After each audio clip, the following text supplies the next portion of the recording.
Hello everyone, and welcome back for another anime review. Do I sound peppier to all of you? Well, finally taking that much needed vacation in a faraway land sure does the trick.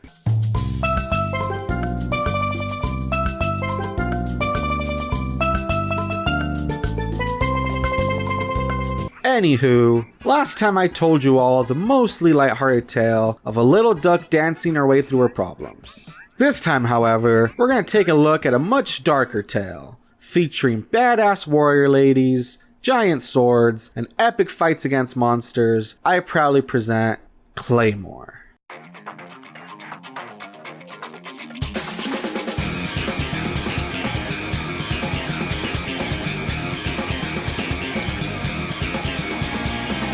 The universe of Claymore is pretty easy to get into. Basically, the story takes place on a fictional medieval island where humans are hunted upon by shape-shifting creatures known as Yoma. In order to fight back against this terrible threat, a mysterious group known as the Organization creates human Yoma hybrids. Wearing armored uniforms and equipped with giant swords, these female warriors go around exterminating Yoma in exchange for a fee. The public refers to the human Yoma hybrids as Claymores due to their Claymore swords, or Silver-Eyed Witches due to their silver eyes. The island this series takes place on is divided in 47 districts, with one warrior representing each district and being given a rank from number 47, the weakest, to number 1, the strongest. Rank seems to depend on a few factors, but the most important is Yoki potential, a demonic energy found in Yoma which allows shape-shifting and extreme strength. The protagonist of the series is a Claymore named Claire, who is ranked at number 47 compared to her colleagues. As the series begins, we see her fighting against some Yoma in a village and save a boy named Rocky, whose family has been killed by the Yoma. Though reluctant at first, she eventually allows Rocky to accompany her in her travels, and he becomes the deuteragonist of the story. From here, we get to see Claire fight Yoma, interact with other Claymore, and learn more about the powers in this world. As the show continues, we also learn about a greater underlying evil and its connection to Claire. Through flashbacks, we get to see Claire's backstory and how, similar to how she saves Rocky, there was once a Claymore that saved her from Yoma as well. Ranked at number 1, the Claymore named Teresa grew to be a mentor and mother figure to Claire.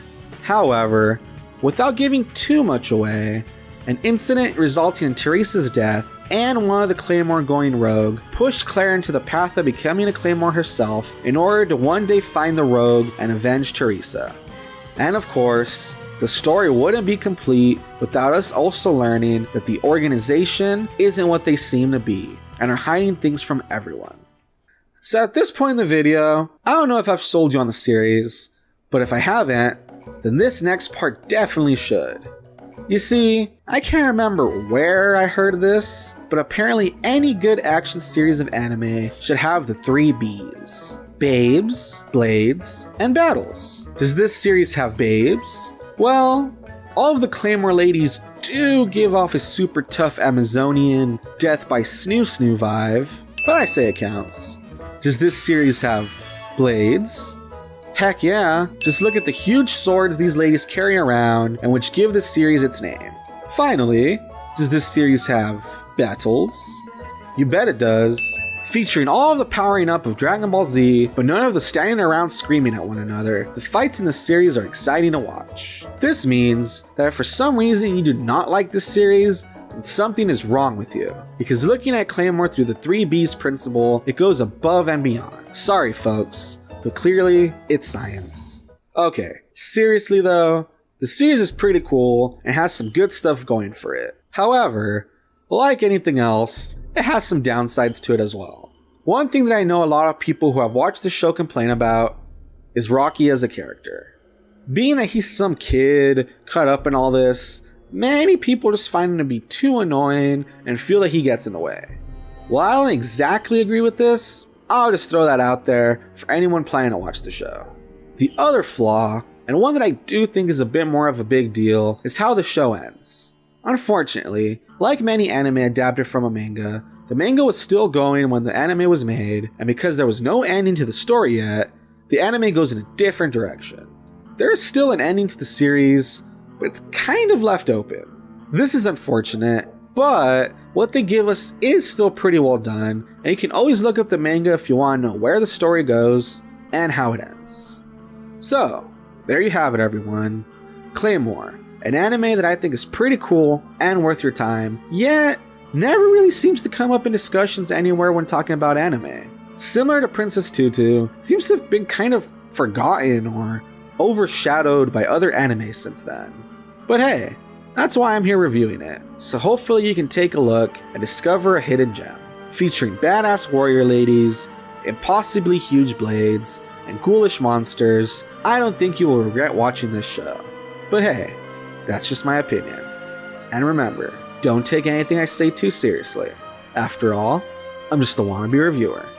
Thanks for watching. And so we come to the end.